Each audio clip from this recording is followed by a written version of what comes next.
Bowlby. Come in, Doctor.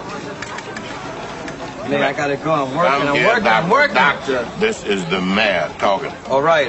Doctor? Come on, what? Always do the right thing. That's it? That's it. I got it. I'm gone. Welcome, everybody, to the Monthly Movie Dispatch. We get together every month and talk about movies we've seen, what we recommend, and what to avoid.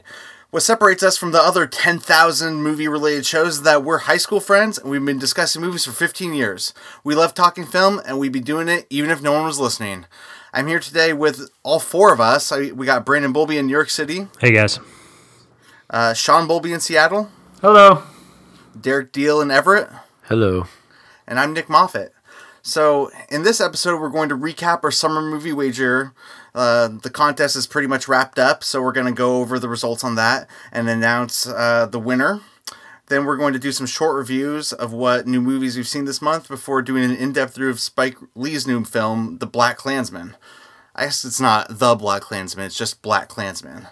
So, anyway, Brandon, what's going on? How was your month of August? Month of August, frankly, it kind of sucks, I think. And I'm constantly let down with the final month of summer. There was almost nothing to see, and it really showed because I only saw like 5 movies. I think only 3 of them in theaters over the entire month. Like week after week, there was nothing too outstanding to even try to go see. But one fun thing that I did, I think I told you guys this when I was in Seattle, but I didn't say it on the podcast last month because we recorded it early. But on the plane ride to Seattle, I did something I'd never done before, and they had a lot of good movies on Delta to watch. And while I was on the runway, I remember in order, I started watching Hostels, and then immediately after Hostels ended, I watched Tomb Raider. And then as soon... Wait, Hostels? Yes. Hostels, like the Eli Roth movies? No, Hostiles. Christian Bale movie. Right? Hostiles, not Hostel. Oh, I'm sorry. Sorry to interrupt I don't you. know how to pronounce it, I guess, specifically. But, wait, who directed it, Derek? Well, no, I just know Christian Bale's in it. Yeah, Christian Bale's in it. It's like a really interesting modern Western, and I enjoyed it a lot. It's pretty brutal, too. But I watched also Tomb Raider, and then I finished the trilogy off with Chappaquiddick, which is a really interesting piece of history that I knew nothing about with the Kennedys. And literally I finished the 3rd film when we were landing and pulling back up to the gate in Seattle.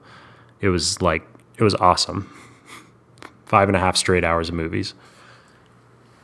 Damn. Nice.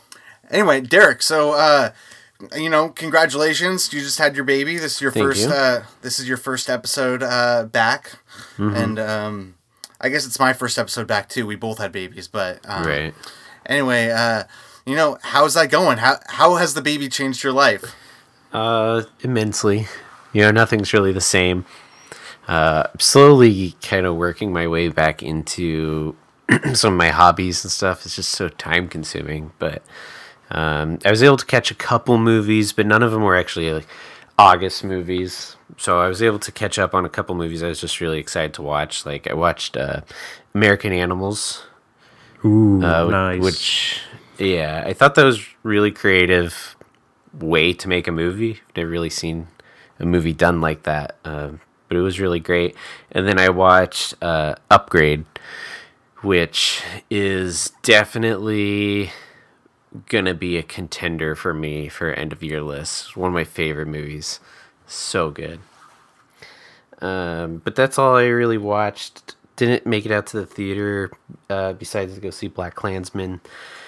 I hopefully like in the next coming month I'll be able to get back into the groove of regularly watching movies. It's just been really tough, but yeah, totally. Good picks, though. Derek, I knew you were going to love Upgrade. Yeah. I remember just walking out of the theater being like, Derek is going to love this movie. Yeah, like I would love to just go watch it again right now. It's one of those movies that's just so much fun and so easy to watch too. It just like I don't know. What was the budget of that movie again? It was low. Feel like under 5 million, maybe. Oh yeah, it just says 3 to 5 million. Jesus fuck. It's just unbelievable. Yeah. It's like no one has an excuse anymore to make a shitty looking film. Yeah. For sure.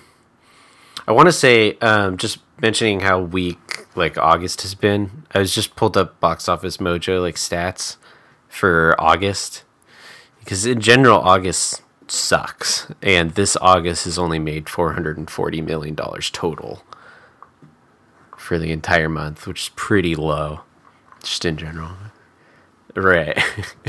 Yeah, it's like 200 million less than Avengers made. Yeah. That's crazy. Yeah. Yeah, August is typically really, really slow. That's why we're trying to combine the Summer Movie Wager episode and our reviews, just because there wasn't really a lot going on. So, Sean, what have you been up to this month? Yeah, it was kind of a slow month for me with at least with new movies. I only saw the 3 that we're going to be talking about today. I did see, since we brought it up earlier, me and Kelly watched Glow. We kind of binge watched the second season of Glow, which is such an awesome show. It's such a good show. If anyone hasn't seen it yet, I highly recommend it.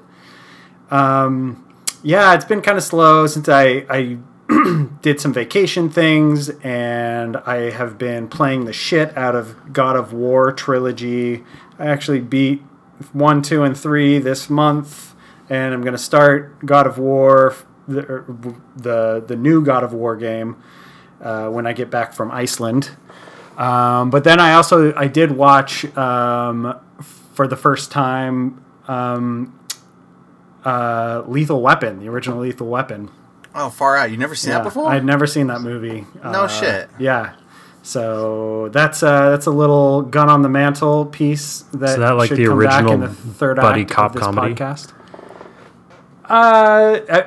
It's one of the early ones that I know of. I don't know if it's the original, but yeah, it's definitely. Did Shane Black didn't direct that, right?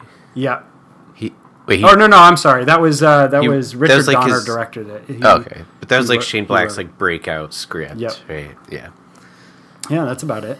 Going back to Glow really quick. Derek, have you watched Glow? I haven't. Okay, I've seen season 1 of Glow. It's just funny that that Brandon and Sean bring it up when me and Derek are like the wrestling guys on this podcast. Yeah. But yeah, I mean, I love the first season. I just haven't gotten around to watching the second season yet. I wanted to tell you guys, I just had a baby too. I didn't know if I was going to make it on this podcast. It was it's kind of funny how the last episode ended with, we're going to go live to Mission Impossible. I might be there. I might have my baby. And it turned out that I had my baby literally that day that you guys went and saw Mission Impossible. So, it's fun hearing you guys talk about it. But yeah, it's been great. I took 3 weeks off of work, and it was just all I did was take care of my new baby and, hang out with my wife. And it was just the best thing ever. And we just watched movies. Like, we just constantly had movies on. And so I wanted to just real quick, just recap all the movies that I watched with. Oh, shit. Yes. So in the hospital, we brought and watched on DVD The Royal Tenenbaums, The Life Aquatic, and The Darjeeling Limited. On the TV in the hospital, we watched a submarine movie called Hell and High Water, the original King Kong, Men in Black, and the live-action Jungle Book. We also had Gringo and I Feel Pretty from the Red Box. Went home. That's when I really got into gear. Watched Say Anything, Little Miss Sunshine, Crazy Stupid Love, Punch Drunk Love, Reservoir Dogs, Strangers on the Third Floor, Mission Impossible 3, The Bridge on the River Kwai, 1955's Marty, a Lady Gaga documentary, 5'2", Star Wars: The Clone Wars movie, Star Wars: A New Hope, Star Wars: The Empire Strikes Back, 2017's Jumanji, Star Wars: Return of the Jedi, Star Wars: The Force Awakens, Billy Wilder's Double Indemnity, Denis Villeneuve's Enemy, Her, Joel Schumacher's Falling Down, my favorite movie of all time, Ghostbusters, Machete, The Dark Knight, The Great Muppet Caper, Nacho Libre, The Truman Show, The Edge of 17, My Favorite Wife. Going back to Redbox, we got Death Wish and Tully. 2016's Operation Avalanche. Went to theater for Mission Impossible Fallout. Watched a couple Charlie Chaplin movies, The Kid and City Lights. A few Hitchcock movies.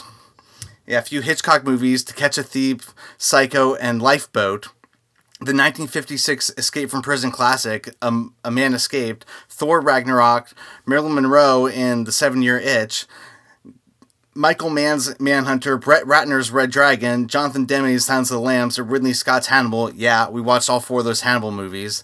Nicholas Winding Refn's Only God Forgives, Werner Herzog Eats His Shoe, A Most Violent Year, Avengers Infinity War, Billy Wilder's Ace in the Hole, Winter's Bone, The End of the Tour, Rodney Dangerfield and Back to School, Armageddon, The Trauma Classic, Class of Nukem High, Roman Polanski's Chinatown, The Hunger Games Catching Fire, and Tremors. Jesus Christ. I'm exhausted. Yeah, so basically I was in heaven for 3 weeks. just chilling out, hanging with my new baby, hanging with my wife, hanging with our friend Sabrina, and just watching movies. It was just so much fun. Anyway, so that's what I've been up to pretty much. Somehow, I snuck away and saw BlacKkKlansman, which we'll review later in this episode. But just watching movies nonstop and hanging out with the new baby. So anyway, so you guys want to start breaking into our short reviews? Summer movie wager first? Oh, summer movie wager. I'm sorry, totally missed that. So let's do this. Who wants to break down the box office top 10? All right, number 10, which by the end of, or by Labor Day, there is a chance The Meg will overtake it. But current standings are, at number 10 is Mamma Mia 2, 115 million. Ocean's 8 at number 9, 139 million. Hotel Transylvania 3 at 8, 158 million. At number 7, Mission Impossible 6, 193 million. And number 6 is Ant-Man and the Wasp at 211 million. And number 5 is Solo, a Star Wars story, at 213 million. The reason I lost the entire thing. At number 4, Deadpool 2 at 318 million. At number 3, Jurassic World 2 at 413 million. And number 2, Incredibles 2 at 597 million. Jesus. We might have 2 600 million plus movies this summer. Yeah. It's crazy. It's crazy. I had no idea Incredibles 2 was going to do anything anywhere near that. That is crazy. And at number 1, Avengers Infinity War at 678 million. Real quick, do you guys have any surprises? I guess Incredibles 2 was the big surprise that it drew that much money. I think the biggest surprise isn't how much a movie made, but how much money a movie didn't make in Solo. I thought did anyone think there was a universe where Solo made less money than Deadpool 2? That's so crazy. No. And almost less money than Ant-Man. $2 million more than Ant-Man. A Star Wars movie flopped this summer. Yeah, I mean, that's pretty shocking. But I do think, I don't want to, Incredibles, how much did Incredibles 1 make? 250, I think, I want to say. That's just, it's so much more than the first. Well, you also got to think Incredibles crazy. 2, the first Incredibles came out 14 years ago. Yeah. So, with inflation and just Pixar has summer box office gold sometimes. Yeah. I don't even remember that being one of the more nostalgic Pixar movies either. I mean, it was always one of my favorite, but I don't feel like people talked or remembered that one specifically over some of the others. I think it's definitely a trend to pay attention to going forward. Finding Dory did the same thing when it came out.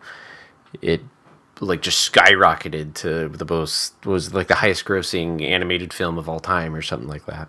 Yeah, I mean, if it wasn't for Infinity War and just being the unstoppable force that it was, Incredibles 2 could have won. Like, if this was any other year, Incredibles 2 probably would have won. Yeah.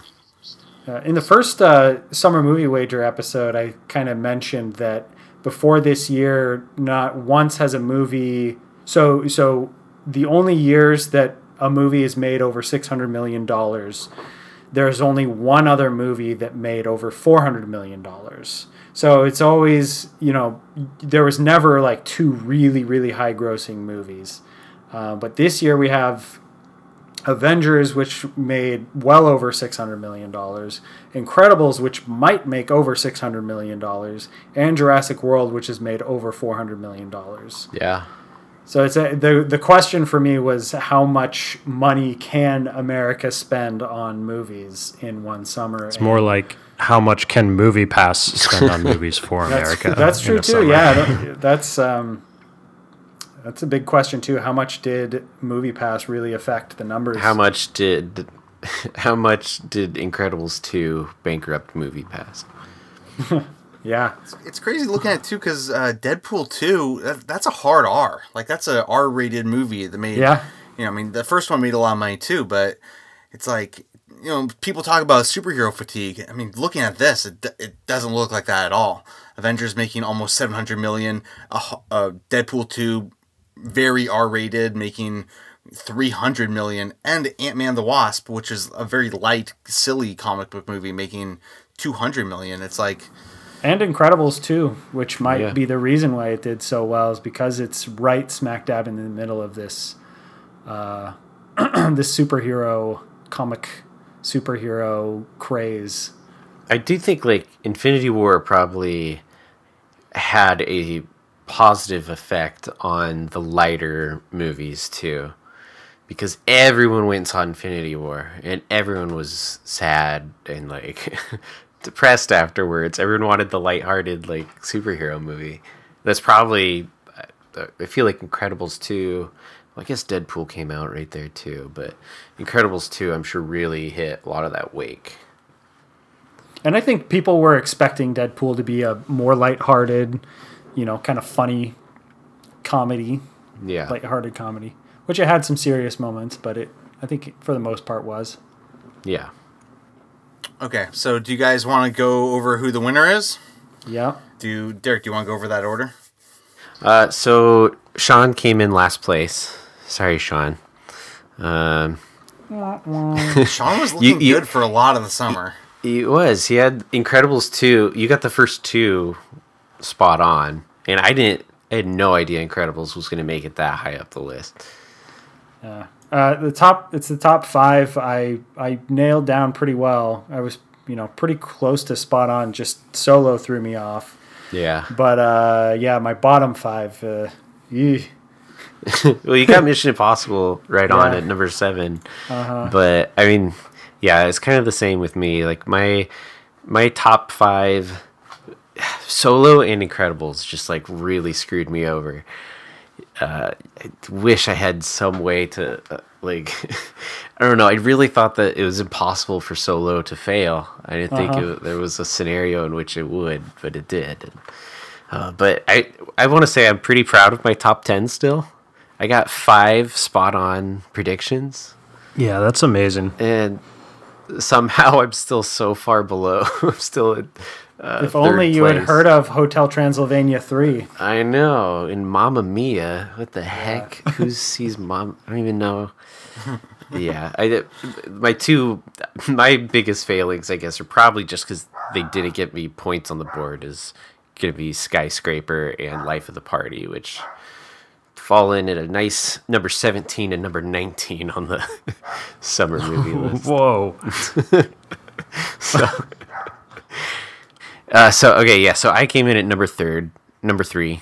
Nick, you came in at number 2, just 1 point ahead of me. Yeah, I mean, I took that big swing and a miss, and that big swing and a miss Jurassic Park with putting Avengers at number 2. I just thought I had to shake it up, but it turns out my 6 through 10 were exactly the same as the person who won. So, yeah, Yeah, there was kind of no way for you to win. I had once no chance. Yeah, Avengers hit. yeah, no chance. But you got second. Yeah, yeah. It's a good list. I mean, you're not far off on anything. Well, I You're got my right there with everything. I got all top 10. Like, I mean, I'm Yeah. pretty proud of that. That's what I aim for. Yeah, that's true. So, And the first place winner also got all the top 10, and Brandon has now won 2 years in a row. Yeah. Returning champ. Damn. by 9 points too. He's like far and away the Yeah, winner. we three are all within 2 points of each other. Yeah. And then Brandon's 9 points ahead. And Wow. we've determined that even if the Meg topples Mamma Mia 2, Brandon will still be in the lead. Yeah. So Yeah, feels good. Feels real good, guys. 10 out of 10. All right. So that means I get to pick a movie that you guys will have the pleasure of watching, and hopefully, should we review it this time next month or this time next year? What's the rules here? Depends on your movie. and the accessibility, yeah. Yeah. All right, we'll so revisit nervous. that Maybe in a maybe second. putting some reassess. sort of restriction might be nice, because I know I kind of just like waited almost a full year, I think, to watch Leviathan last time. I would say, like, in terms of like being a gentleman, it would like I think it's okay for it to be until next summer movie wager, like until the next one starts. But as a podcast, it might be nice for us all to watch it around the same time so we can review it together if we were going to do that. Okay, so the film I am really excited for you guys to see is a film called A Separation. Oh. It came out in 2011. It was the Academy Award-winning Best Foreign Language film for that year. It's by the director Asghar Farhadi. He did a movie a couple years ago called The Salesman, which was amazing on my top 10, and another movie I saw called The Past, which I don't think it made my top 10, but it was also a really great film. He's a writer, director combo, and A Separation is honestly one of the best dramas I've ever seen in my life. I didn't see it back then. I saw it maybe a year and a half ago, 2 years ago, in New York at a theater that was replaying it, and I just like walked out of that movie, and I remember just thinking like, yep, like that is perfection. It's a pretty simple film. It takes place in Iran. It's a foreign language film, and it is just absolutely flawless from beginning to end on how anybody shoots for when they make a drama. So I'm really excited for you guys to see it. Oh, that's really cool. That's that's way looks. I mean, that movie sounds way more palatable than Leviathan. Like this is a movie that's been on my list of things to watch for a really long time too. It's not a slow burn. This movie like has energy and pace, and I think you guys are going to really enjoy it while just being absolutely blown away by the tapestry that this director puts together. Yeah, Brandon, funny enough, you know how I have like a list of 100 movies that I'm watching this year? That A Separation is on that list. So Okay, perfect. I was going to watch it either way, but I'm excited for this choice. Are you happy or sad that it's not The Mirror? I mean, honestly, because that was my guess. I thought you were going to have us do Tarkovsky's Mirror, and I mean, like, I was going to watch A Separation either way. So, I mean, I'm still wanting to watch Mirror someday, but now I don't have like that like push for it. So, Yeah. That's cool. Yeah, cool. Well, congratulations, Brandon. Yeah, good job, Thank you. Brandon. Yeah. Good job, Brandon. And with that, do you guys want to break into our short reviews? Let's do it. Okay. Absolutely. Okay, Sean, I think you're going to start us off with these. Yeah. First movie we're going to talk about is Christopher Robin. My thoughts about this movie. I'm a pretty big fan of Winnie the Pooh and Winnie the Pooh movies. Me and Brandon kind of grew up with Winnie the Pooh. The Many Adventures of Winnie the Pooh. We watched countless times. But as I've kind of grown up and rewatched that movie and seen some of the newer ones, I think Winnie the Pooh is kind of genius conceptually. The way Winnie the Pooh kind of puts all these different characters together that kind of represent different aspects of a child's psychology. So like Piglet is a child's anxiety. Eeyore represents kind of depression and sadness. Winnie the Pooh represents like the innocence of a child and kind of the wonder of a child. And putting all these characters together alone, I think, is makes for a really interesting movie and a really poignant movie. So I really enjoyed Christopher Robin. It was actually really touching in moments, and I got pretty choked up in several moments. There's some really great sequences, especially in kind of there's an early montage that shows Christopher Robin growing up and his life changing, and there's even actually a pretty good scene where he goes off to war and is fighting in World War II. Yeah, and I also don't think the movie was as funny as most Winnie the Pooh movies, which is, as you know, I think me and Brandon have talked about before, is Winnie the Pooh movies are a non-stop riot of comedic genius. Maybe that's an exaggeration a little bit, but they're really funny and really clever. Yeah, I mean, I put the last Winnie the Pooh film on my top 10 for that year. It was like 2008 or 9. Mm-hmm. It's incredible. And I was kind of worried that this one would take away one of its best features a little bit. Mm-hmm.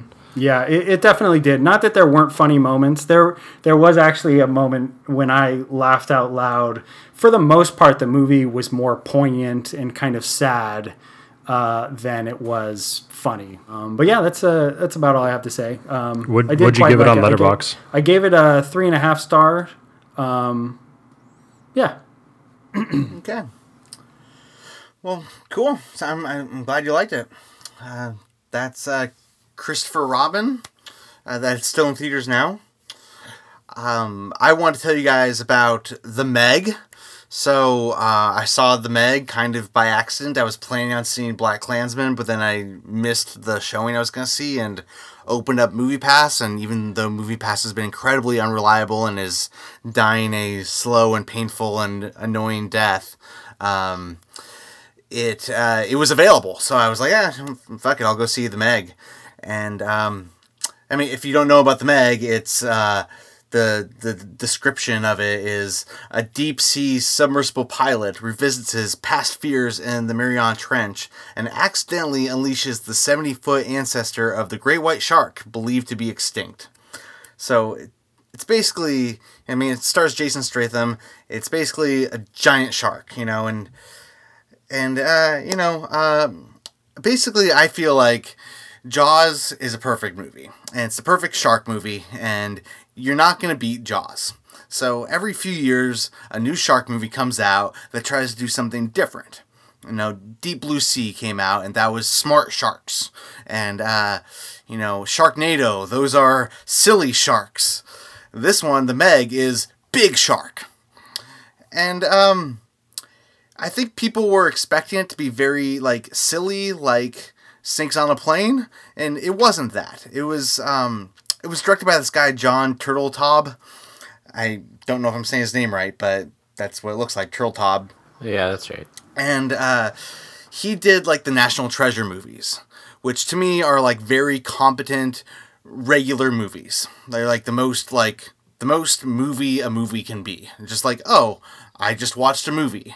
And that's kind of how I felt with The Meg. It wasn't bad, it wasn't good, it was just, this is a giant shark, and it's competent, and it's doing what it wants to do, and it mostly succeeded. You know, like I left the theater giving it like 3 stars. You know, I was like, it achieved its goal in making a giant shark movie with some enjoyable characters, some bland things, but mostly just like, you know, some cool action, some big shark stuff. And I got home and I was like, I'm either gonna give it 3 stars or 2 stars, and I kind of settled on 2.5 because it really didn't do anything new. So it didn't do. I don't know. It just, there were parts that were pretty dumb, but the movie's it's a bad giant shark, and of course it's gonna have dumb parts. But anyway, it was fine. You know, it was just it was a giant shark movie. So yeah, it is doing surprisingly well box office wise too. Well, I think it's doing well because it's not Snakes on a Plane. Like, Snakes on a Plane had like that niche audience that, like, you know, people were excited about. But I think Meg is like, you know, it's a movie that my dad would like, you know, and my dad saw it and he liked it. You know, it's just a movie that you go and see and you enjoy, and you go home and you don't really think about it anymore. Yeah. So, yeah, I mean, I'm kind of surprised Brandon didn't see it, since he said it was his #1 excited movie about August. But I remember looking over the month list, and like there just really wasn't anything to see. And back then, I thought it was going to be like an awesome, fun romp. But then all the reviews came out, and we're like, yeah, it was all right. So I figure it would be a great plane movie. Correct me if I'm wrong. Not a great boat movie. No, I'm not going to be on a boat watching movies anytime soon. So. Oh, you're not? Okay. No. What? I thought that's how you were getting to Iceland, but no. By boat. By boat? No.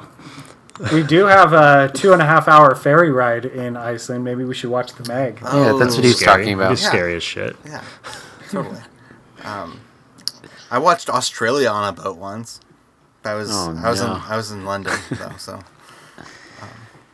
not in Australia. Anyway, yeah, so that was the Meg.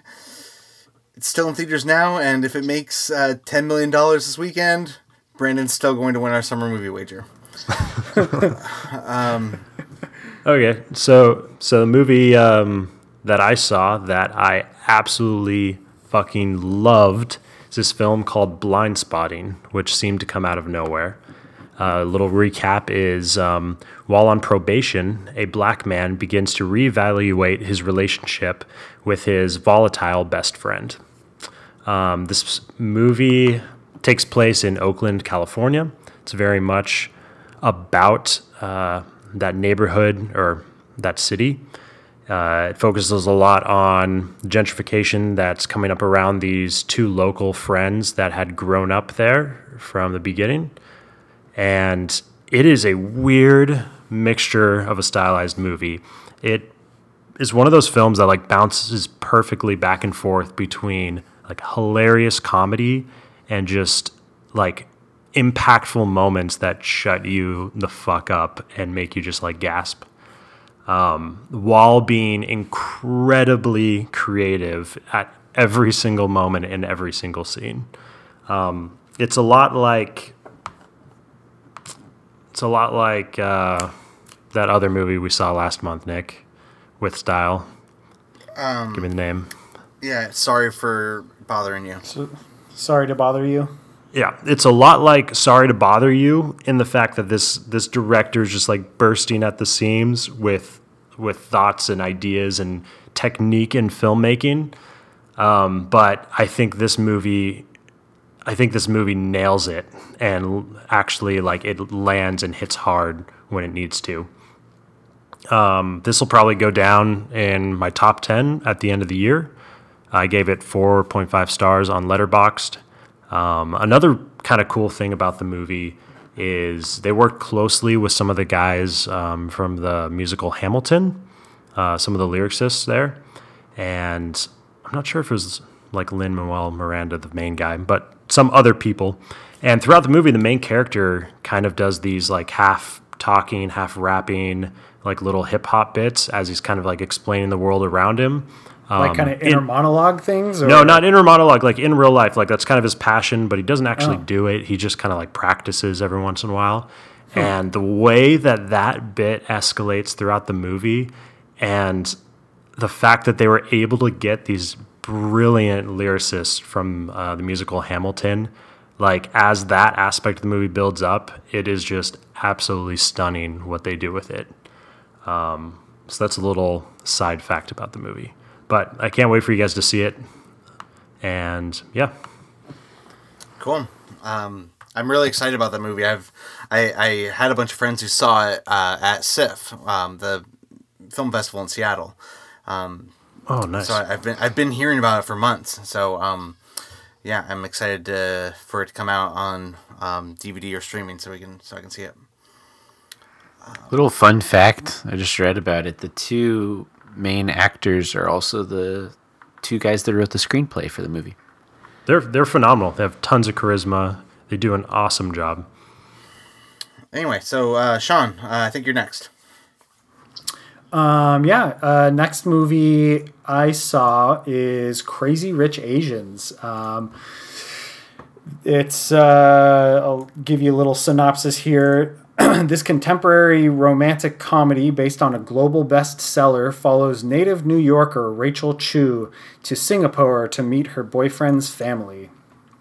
This is a really fun romantic comedy starring an all Asian cast. Has some really great talent in the movie. Both comedically and otherwise. I think structurally it's mostly a pretty normal romantic comedy. Two people fall in love and then circumstances build that kind of pull them apart, and they have to, the movie kind of centers around that conflict of that. I think that this movie does it in a really interesting way, where it's less of a conflict between the two romantic leads of the movie, and more of a conflict of cultures, a conflict between the Asian American from New York, who's an economics professor and kind of followed her dream as a very independent person, self-made woman. And the mother character of her boyfriend, Michelle Yeoh, who was in movies like Crouching Tiger, Hidden Dragon, and Memoirs of a Geisha, who's absolutely fantastic in this movie. But the conflict is kind of between them, a conflict of ideals and culture and what's important between them.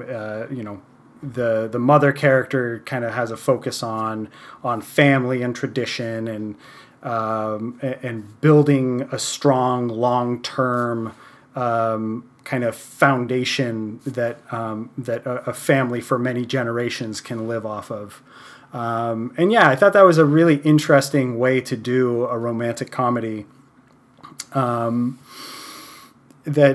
kind of created a new conflict that I haven't ever really seen in a romantic comedy before. Other than that, it's just a really funny movie. It's kind of a sprawling kind of landscape. They're kind of all over the place. There's beautiful visuals of island getaways and beautiful cityscape of Singapore. A lot of huge fancy homes and beautiful dresses and beautiful outfits. One thing, I think the first thing that me and Kelly said when we walked out of the theater is, let's go get Chinese food, because there's a lot of food porn in this movie. That's really, really makes you hungry. Overall, I think I gave it 3.5 stars. I don't quite remember. I don't know if I actually put it on Letterboxd yet, but Yeah, I think I'd give it 3.5 stars. It's too bad that the trailer for that movie just sucks so hard. Like, I rewatched that trying to psych myself up for the good reviews that were coming in. Nick, literally, I guess you should tell the story because I did it after you did it. And then... Yeah, me and Shannon were talking about, like, sneaking off and going to, like, a 10 a.m. screening where there wouldn't have been anyone there and, like, taking baby and just hoping that she didn't cry, you know, and, like, being those people. But, like, you know, thinking, like, no one will be there. So we were thinking maybe we'll do this. And then we watched the trailer and we were like, nah. It doesn't really look like our kind of movie. Let's stay in and watch 3 other movies instead. And after you messaged us that, I literally went through the same like motions as well. I was like, how bad could it actually be? I want to go see this, and then I turned it on at work, and quickly backed out of that. Yeah, I'm just like, I don't like romantic comedies. You know, it's like, it's too bad. I mean, I don't know. I guess I should follow reviews instead of trailers, but it's hard. Just the marketing, I guess. Yeah, I wouldn't force it on anyone, but especially if you're a fan of the genre, I think you would have a lot of fun with it. I think a lot of people would have a lot of fun with it. Cool. Oh, cool. So that's Crazy Rich Asians. It's still in theaters right now. So are you guys ready to move on to talk about BlacKkKlansman? Oh, yeah. Okay, so BlacKkKlansman. Brief recap of it. Ron Stallworth, an African-American police officer from Colorado, successfully manages to infiltrate the local Ku Klux Klan with the help of a white surrogate, who eventually becomes head of the local branch. This was the new Spike Lee joint, and it stars John David Washington, Denzel's son, Adam Driver, Laura Harrier, and Topher Grace. You didn't know that, Derek? Denzel Washington's son? Yeah, dude. I didn't know that either. No. That's pretty interesting. Yep. Whoa. That's Denzel's son, for sure. Wow. You guys didn't see That's the resemblance? cool. I think one of the reasons this film is so good is because of his performance. Yeah, for sure. I found him to be an amazing lead. And he had such a different attitude on screen. He was a really unique performance. Like, that character was just really, I don't know, he brought some, it was definitely not a straightforward guy. He's a really interesting dude. Yeah, he was kind of goofy, sarcastic, but I don't know, had a lot of passion to what he was doing. It was an interesting written character. Yeah, he still had an intimidation factor about him, even though he was sarcastic and silly at some parts. Yeah. I first wanted to bring up Spike Lee. Do you guys have much history with Spike Lee movies? Almost none. I unfortunately don't. Yeah, the only Spike Lee movie I've seen is Inside Man. Same. 24th Hour? I haven't 25th seen... Hour. 25th Hour? I've seen that. Yeah. And Do the Right Thing is on my list of New York movies. Yeah. But I haven't seen it. Yeah, Do the Right Thing was his, kind of his big breakout movie. And I watched that last year for the first time, and I was very taken with it. I thought it was... it was crazy how relevant that movie was, and it was similar to this movie, BlacKkKlansman, in that it was very funny, and it had a lot of social satire elements, but also had some really dramatic and upsetting parts. So I thought BlacKkKlansman was pretty similar to Do the Right Thing, except years later. But yeah, Spike Lee is a really interesting filmmaker. Derek asked me afterward how many I'd seen, and I was like, I'm actually at 8. I've seen 8 of his movies, and Malcolm X is also fantastic. I think Do the Right Thing and Malcolm X are clearly his best 2 movies, but and some of his movies are kind of stinkers. I saw Chirac that came out a couple years ago, and that was pretty weird. It had way more style than it could handle. But I like Inside Man a lot, and I thought BlacKkKlansman was up there with some of his better movies. It just, Spike Lee's this kind of guy who he always has something to say, and he's a very big voice, and it was very clearly a Spike Lee movie. What are your guys' like first impressions? Like I kind of want to start with Sean. Sean, what do you think? The interesting thing about the movie is the near constant dialogue that's going on about different ideas that I'm sure people were talking about back when this movie took place, and people are still talking about now, like, kind of prejudices against police officers, calling police officers pigs. What are all police officers pigs? No, that kind of stuff, as well as like, can you change the system from the inside, or do you need to be kind of the outside causing a disturbance to get people to change? And things like the race wars and having interesting conversations about that. But yeah, so I think the ideas that were being discussed in the movie were really interesting, while in the forefront there was a really, kind of, for lack of a better word, black and white story going on. All the bad guys were very bad. All the good guys were very good.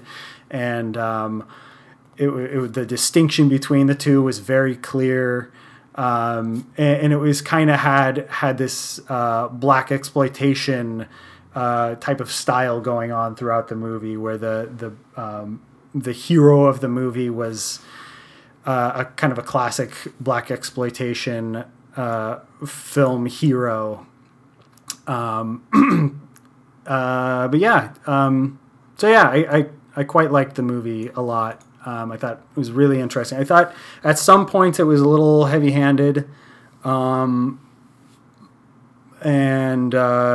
yeah, other than that, I really liked it. Yeah, I hear that, and the heavy-handed thing, I thought the movie was very heavy-handed for sure, but I almost feel like that was like the point of it a little bit. Like, sometimes that kind of thing bothers me. Like, I remember I saw like Oakjaw a couple years ago, and I thought that movie was a little too heavy-handed, even though it was like trying to be, but it was trying to be subtle, but it really was heavy-handed. And I feel like this movie, it was very blatantly being heavy-handed, and that kind of made it okay for me. I don't know. Did it work with you in the really extreme cases, like the 8-minute long monologues with the, people like preaching to the choir? That happened a couple times throughout the movie. Are you talking about like the like the long meetups that just had like people talking for like 10 minutes straight about exactly what they believed in? Mm-hmm. And it just like went on and on and on and on. Oh yeah, those did work for me. That's kind of what the dialogue that I was referring to, where I thought the dialogue that was going on was pretty interesting, and they were pretty quick. They didn't really deep dive into the subject matter, but yeah, I thought having that dialogue as kind of in the background to this much more obvious plot line going on, I thought that was pretty interesting. Yeah, I mean, I didn't think it was too much of like, it was. I didn't think it was too much of preaching to the choir, because I felt like a lot of it was what Sean said, like back and forth about like the guy was in the police, and then he was talking to the revolutionary girl, and she was like, you can't change from within, and he was like, well, I think you can. I thought the movie had like a lot of that going on. And oh yeah, I liked that scene. I guess to be more specific, I'm talking about the student activist speech, where it kind of like turned into a YouTube video for 10 minutes. Yeah, I really liked that scene. Was that the scene with Birth of a Nation? No, way before that. He's talking about like the rally. Towards the beginning. The rally, that's the word I'm trying to look for. When they're all meeting up in the church or the school, or whatever it is. It was the guy speaking. Oh, right. And it kind of like just turned into like a YouTube lecture for clocked in at a really long time. I think that's really diminishing what they did with that scene. Like, it's not. There's no way you can compare it to a YouTube lecture. It was a very, very creatively shot scene that does a lot of really cool things that kind of break the tone of the movie in a weird way that still works. And it wasn't I don't know. That scene's actually really interesting. I think the way that scene is shot is just really interesting. There's a lot of what I don't know what the opposite of. I don't really know what the term is for the black background. And it's highlighting people's faces and stuff. That it's kind of like silhouette kind of. Yeah. It's like the opposite of a silhouette, right, or something. I don't know. But anyways, I don't know. I thought that scene was. I really liked what they did with that scene. I thought that by doing little things like that, it actually kept it from feeling preachy. And they did some cool things it was doing the cuts between different takes of one line delivery at certain times. And I don't know. I really like that scene. Yeah. And I don't think it was, I would not call that scene preachy, especially since the movie does a great job of contradicting that. Everything he said in that scene, and talking about how at the end of that scene he said, "Yeah, the war is coming. Arm yourself." Talking about race wars, and then throughout the rest of the movie, really contradicting that, and throughout the dialogue, those back and forth dialogue moments. Cool. Yeah. I mean, so Brandon, it sounds like you had maybe some more issues with the movie than the three of us. What do you think about it? Yeah, I had. Well, first off, I gave it 3 stars. I thought it had a lot of really good energy, and Adam Driver was incredible, and shit, he always is. Yeah. Denzel Washington's son really stood out in this movie, and he was incredible. And I had a good time with it. I think that's the thing I liked the most about it, is that it was fun and interesting, and there it mixed comedy along with these heavy-handed scenes pretty well. I got pretty discouraged with maybe 3 major parts of the movie where it really took me out, and it was just people talking about just one-off social politics for way too long without any break, and it just became really unnatural for me. It sounds like what you're saying is that was what the movie was, so to you it kind of worked inside its own continuity, but to me it took me out of what was going on with our main characters when it did happen a few times, and especially the end for me. I wish they had ended it a minute earlier. Instead of going into just the modern news footage politics. I would agree with that. But the biggest problem I had with the movie was kind of the same problem I had with Solo, A Star Wars Story. I was really disappointed in what their investigation actually produced. And I thought, taking a step back after I walked out of the movie, I was kind of what did they actually do there? We have such a long movie of them infiltrating, almost like a heist of this organization, and almost nothing interesting came out of it as far as their ideas and how smart and how much they could have done with that. And that was kind of a weird thing to think back on, and I started liking it less and less the more I thought of the direction the climax went. We'll stop now if you don't want to hear spoilers, but we'll probably only talk about this another 10-ish minutes, so it's not too bad. Start spoilers 4 minutes ago. Yeah. Rewind and then stop. Keep going, Nick. But yeah, I'm just that's kind of part of the point of the movie, is that they're having these discussions about how things can change, and whether or not you can change from within or you've changed from the outside. It turns out things aren't changing, and they don't really change. And then, what you said about, both of you guys said that you wish the clips from at the very end of the movie, they show these clips from Charlottesville, and I think that was, that was the most heavy-handed thing like any filmmaker can do in a movie, in putting trying to tell a historical story and then show clips from modern times to say, hey, it's happening still. Like, that's the most heavy-handed thing you can ever do. But like, I think the point of the movie was, and the reason Spike Lee made the movie was because of like that phrase that Trump said of like, there were bad people on both sides. And I think like he was trying to show that there's worse people on one side. And yeah, he doesn't make it like, it, like Sean said, it's very like black and white, but, and I mean, not like, I don't mean that like literally black and white, but like one side was the Ku Klux Klan and the other side was, whatever, but just normal people. Yeah. And, but I think throughout the movie, he was trying to make those parallels very, very clear. And yeah, he's put a big stamp on it and said it outright with, the Charlottesville stuff, but I mean, I thought that was like pretty powerful. Like, I thought the movie almost like lacked some drama. Like, it was very like fun throughout a lot of it. Like, there was a lot of like, there was a lot of like up-paced like sort of like scenes, and then that ending came, and it was like, oh, yeah, it was kind of a gut punch. Things aren't changing, sort of thing.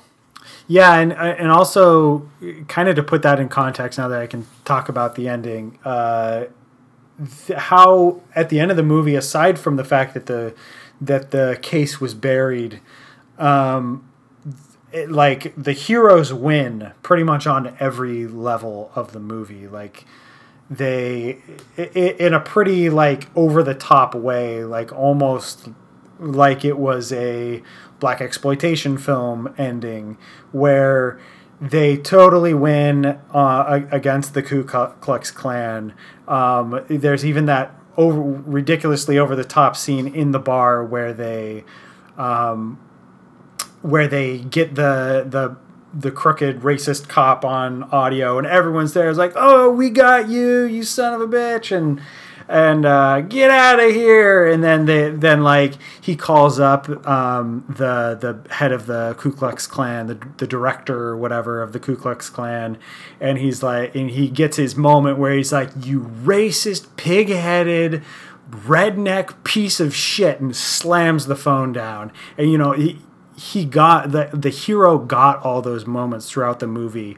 But then what I thought was so effective is at the very end of the movie, or at the end of the movie, before it gets into the real life footage, they have that scene where they're in their apartment, and then someone knocks on the door, slams on the door really loud, and they go outside with their guns drawn, and they have that really, really cool, very Spike Lee shot of them down the hallway, and it's revealed that the Ku Klux Klan is still out there, the burned cross. And the main reason I didn't like the live footage is because to me it kind of felt like, and yeah, you made Nick, you made a good point about that was kind of the point of it, but it kind of felt like someone explaining a joke at the end of the joke. It's kind of like, oh yeah, we got all that in the joke, like all that information was there before you went into this whole thing. Like I thought every point that he was trying to make in the live footage at the end of the movie was made very clearly to me throughout the movie, and especially with that ending shot. I thought that all was pretty clear, and then the live footage was just him explaining it to us in obvious words. Yeah, joke isn't funny if you have to explain it. Yeah. Yeah, I mean, I guess it worked for you. Like, that was... I can see how that's a pretty powerful moment. I just thought I got all that before. I feel like I got all that with really clever filmmaking that he used throughout the movie. Right. Rather than just showing it at the end. Yeah, and that's totally fair. That's totally fair. I feel like we haven't gotten a lot from Derek in this discussion. What do you think, Derek? I kind of skipped over you with the initial thoughts. Oh, it's okay. But I think I liked it for the most part. I gave it a 3.5 on Letterboxd. I think it had some weird inconsistencies that kind of pulled me in, then took me out, then pulled me in. Like, I haven't seen, this is, mostly this is my first Spike Lee movie. Like, I saw Inside Man, but I hardly remember it. And so, but he's one of those directors I've heard about my whole life.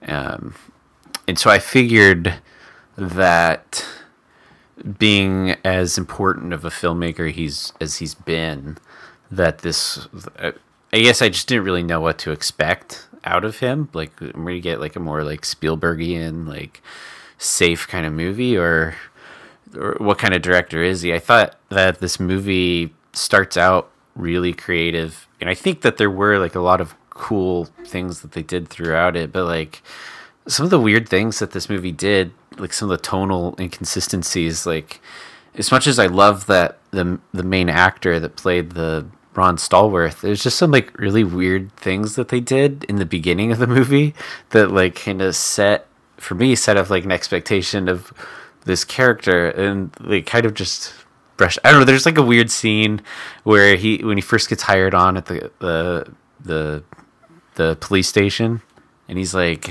you know, he hates his job or whatever, being in the filing thing, and that the racist cop comes in, says something, and he leaves, whatever, and then he does like this weird thing with his hands.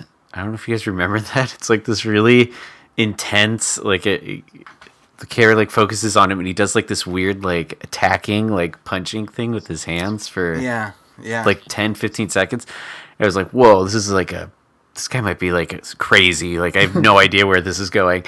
And then like that really had no effect on the character. Like, to me, like that just set it up for a strange tone. And the next scene, it immediately goes to a completely different tone, which would be, a lot of times would be comedy. And then the next scene would be completely different. Another like jump into the drama. And I felt like it bounced between, it felt like it had trouble deciding how far in which direction it wanted to go.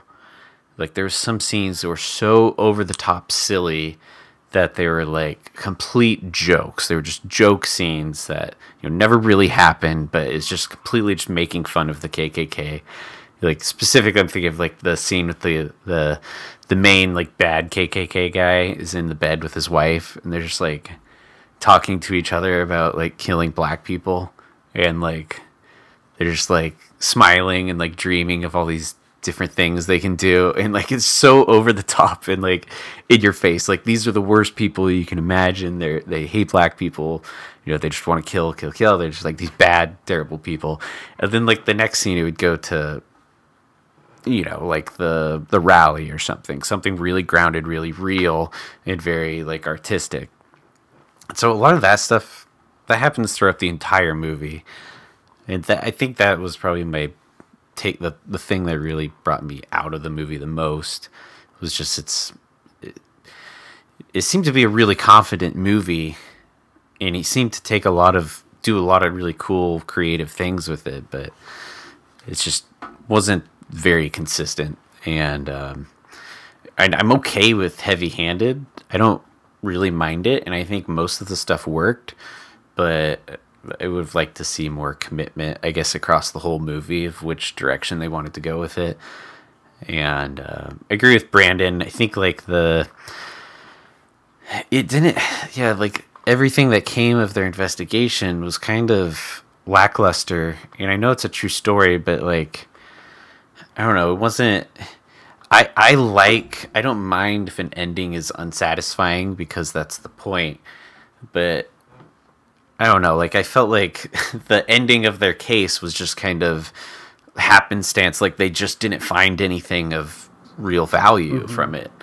It wasn't so much that like what they found was something really heartbreaking, or it was just like nothing really came of it. And then there at the end, it's just like, oh well, everything's still the same, which is great. It's fine. It's an okay way to end the movie, but like, I don't know, it just left a lot to be wanted from that plot. I think there was one scene where they just really messed up the climax, and it was when they put, I think it was Adam Driver in the basement with them like handing the bomb over to the woman to blow up the next day.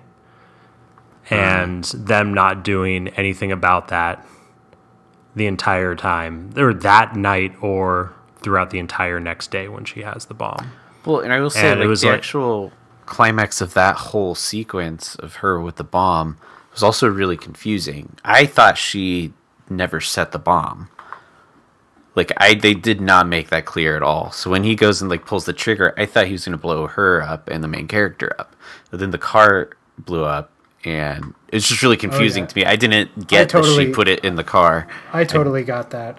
Yeah, I saw she it was too. trying to stuff Well, it I in the know it mailbox. showed her over there, but like it never actually Yeah. showed her with the bomb or anything. It just showed her like bending over towards the car, and then she ran away. Yeah, So I it's like, definitely did she put it there? I definitely assumed. I never questioned that. I just assumed that she put it in the car.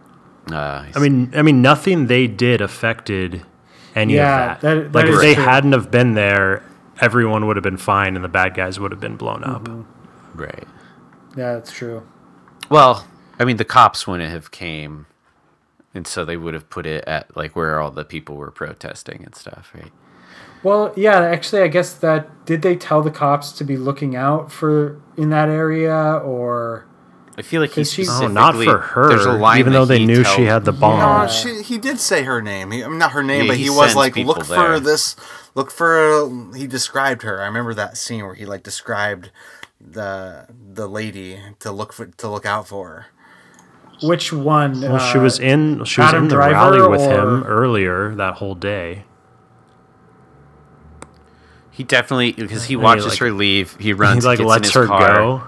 Yeah, because it seems like Adam Driver, once he knew the whole plan, he would say like, "Hey, you have cops stationed there at the KKK rally, and as soon as she leaves, they should follow her until she plants the bomb, and then arrest or whatever." Like, Or it seems like it's already pretty legal to have a bomb. yeah. Yeah, I mean, I can't remember who when described her. I thought it was what's his name? Ron. Yeah, John. Yeah, Ron. I thought it was him that like ran out and then called it yeah. in and was like, "Hey, look for this girl," and then she called back, and then they're like, "Okay, do Plan B," which was bomb the house, right? Yeah. You're right. So yeah, I guess I don't. That's something I don't understand.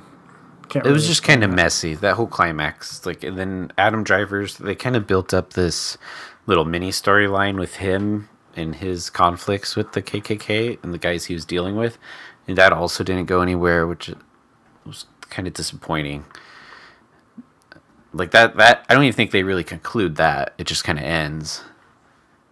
Yeah, it concludes They're with like- somebody they're they had never about to- seen before recognizing him. Well, remember the that. end. But then he blew they're up. all sitting at the table, and they're literally about to discover him. Other than that guy, like, kind of disregards it and leaves. They don't. And then that's the end of that whole plot that they'd been building up throughout the whole movie.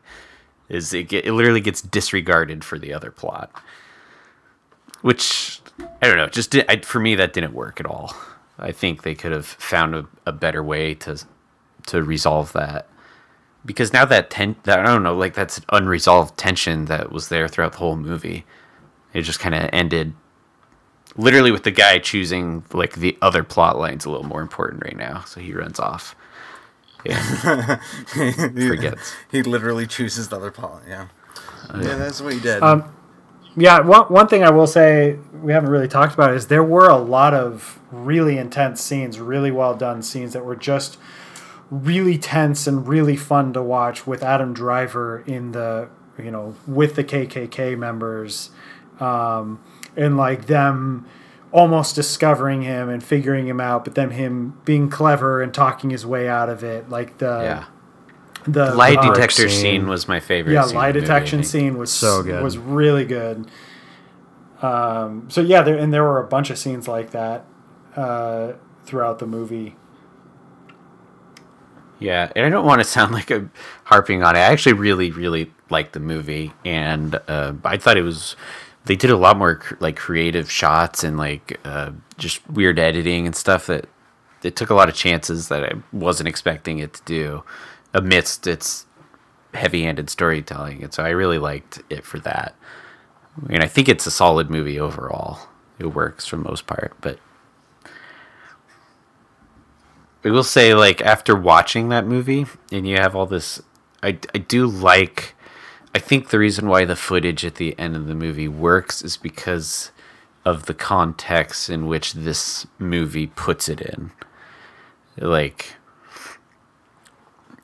I don't know, I think that's a really delicate, like, line that he actually successfully pulled off.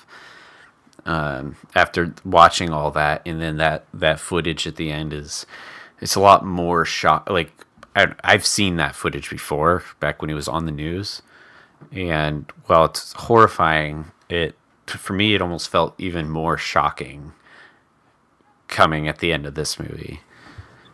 And it definitely had an effect on the theater I was in. It didn't. I mean, I thought it was too much, but I felt the theater like freeze up all around me in that moment. And that was probably what he was going for, and I think it did work for a lot of people. And it cuts to credits. I think there's like a good, like, decent silence. Yeah, if I'm remembering correctly. And there was like there's like a couple people like crying in the back of my theater. I mean, it almost brought me to tears. It was pretty upsetting. And I will say, like, I think that might have been something that over film quality, it was more of an image he wanted to leave us with, regardless of the effect it had on the overall like receival of his film. I think he wanted that to be the thing that's like engraved in your head after you see this. It's like just not forgetting that this stuff hasn't ended, you know. Not just coming out and thinking that was a period piece, but this is stuff that's still going on. I think he really wanted to rub that in. Mm-hmm. And I think he was willing to sacrifice the quality of a film to make sure that people don't forget it. Which is respectable, I think. I don't know. That doesn't bother me too much. Well, it's like a Spike Lee thing. It's kind of what I was saying in the beginning, was like Spike Lee's going to say what he's going to say. You know, he's going to be very clear about that. His message is the most important thing at the end of the day. Yeah. Well, I gave that movie 4 stars. Derek, you said you gave it 3.5. Brandon 3. I don't know if Sean. What did you say you gave it? I gave it 4. Okay. 4 stars. Cool. So I think we all had good things to say about it. Some more than others. So definitely an interesting movie. Mm-hmm. Yeah. Yep. Cool. So with that, let's kind of wrap up this episode and kind of talk about what's coming out next month, month of September, and say what we're excited about. Sean, do you want to go first? Yeah. So when you said we should do this most anticipated movies thing, I got all excited to talk about Predator, but then I quickly realized I actually kind of intentionally don't know much about Predator, the Predator movie that's coming out in September. I know it's Shane Black, and both me and Kelly are pretty big Shane Black fans. Kiss Kiss Bang Bang is one of our favorite comedies. I'm more excited just to see the next Shane Black movie than I am to see a Predator movie. But yeah, I haven't seen any trailers. I think the cast is pretty fun. With Olivia Munn and Keegan-Michael Key and Tom Jane are in it. But yeah, I'm pretty excited for it, for the next Shane Black movie, and I'm sure it's going to be pretty funny, but have some really intense violence and a lot of really clever, snappy dialogue and people getting hurt by their own means. Yep. I mean, people self-inflicting pain for directing movies, he is like he hasn't had a bad movie yet. I mean, granted, this is only his 4th movie he's directed, but all 3 of his movies he's directed, I love. So I'm really excited for this movie. Yeah. Mm-hmm. Yeah, totally. I'm excited for it too. I just watched the first Predator like a couple weeks ago. Never seen it before. What? Yeah. It was crazy. It was super good. So the Predator comes out September 14th. The next movie, another September movie coming out is Mandy. Comes out September 14th. This movie looks insane. I don't really know. The IMDb plot is Mandy is set in a primal wilderness of 1983 where Red Miller, a broken and haunted man, hunts an unhinged religious sect who slaughtered the love of his life. It's starring Nicolas Cage, and it looks like this... I'm just so excited for this movie. It looks so fucking crazy. It looks so... Like, I don't even know how to describe it. It is one of the craziest looking movies ever. Like, this trailer is just insane. Like, in every direction. It's just going... It's a lot of, like, purples and reds. Looks like 90% of the movie's, like, under a red light. This guy, Panos Cosmatos, this is only his 2nd movie, I believe. But I do remember his last movie, Beyond the Black Rainbow. I never saw it, but I remember it being the same kind of thing. It was like this really crazy looking... it almost feels like it's going to be some sort of... what do you call it? Like a... I mean, it's like a... It's a horror movie, I guess we should say right off the bat. And it just looks like a really... God, I can't even explain it. Like, it kind of makes me think of... fucking... What's that? Fuck, what's that movie called with Pinhead? Oh, I got it. This is what I said earlier today. Mad Max meets Hellraiser meets Planet Terror. Okay, yeah, that's fair. I think that sounds like a good mix of what this trailer looks like for sure. It just... Check out the trailer. It looks absolutely nuts, and it's getting rave reviews. Definitely excited to check it out. Wow, yeah. That movie is Mandy comes out. That movie comes out September 17th, and it'll probably be at smaller theaters. I don't know if it'll be at the Regals and stuff, but man, did you guys see Mom and Dad, the Nick Cage movie that came out last year, where he was? No. So I'm like a pretty big Nick Cage fan. I know he comes like I don't see the boring, like he does a lot of just total boring movies that are just whatever, who cares type movies. But like when he's doing anything interesting, it's always like I'm just so fascinated by it. And Mom and Dad, he was just unhinged and crazy and just out there. And Mandy looks like... But Mom and Dad wasn't a good movie, though. Mandy looks like it might be actually like a really good movie. And Nick Cage is fucking crazy. So... I think it's the benefit of Nick Cage taking every single role offered to him is we're bound to get these like... crazy weird movies. Well, I mean, like he didn't used to do that, you know. He used to be like a credible guy until he went bankrupt, and then like now he just does everything. But like even back when like Moonstruck, he's like that's like a romance, but he's like so out there. And Wild at Heart, that's like man, he's just crazy in that movie, and I just love it. So anyway, I wanted to tell you guys I'm pretty excited for this movie, Searching. It's like there are two movies, there are two things that it looks like. It's like very much a gimmick. It's like the whole movie takes place on a computer screen. It's about this guy who's looking for his 16-year-old daughter. Like she goes missing, and it's got John Cho in it, and he's the main character, and he's going through her laptop, and he's looking for clues to find his daughter. And I know it's a total gimmick, you know. It's just like that movie Unfriended, just like that episode of Parks or that episode of Modern Family. where it just the computer screened the whole movie, which very easily could get old or be really bad.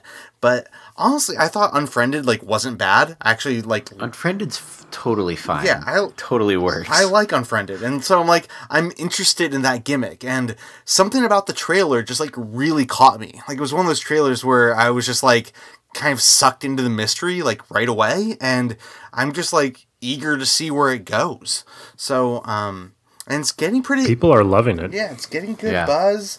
So I don't know. I'm pretty excited about it. It comes out this weekend, so it's a early September movie. I think it's already out in New York, Brandon, but it comes out here on Thursday or Friday. So yeah, the movie's Searching.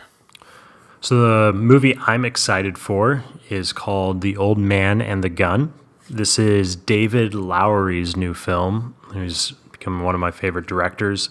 Did this incredible film last year called A Ghost Story, which I think was on Nick's Top 10. He also did Ain't Them Bodied Saints, which is a beautiful film, and Pete's Dragon, which is kind of interesting and good. But The Old Man and the Gun looks amazing. The trailer is outstanding. It's featured again Casey Affleck, who he always works with, and Robert Redford. So it has a pretty interesting cast, and yeah, I bet this could possibly be kind of an awards contender if it does well. Are you sure that comes out this month? I'm not finding any.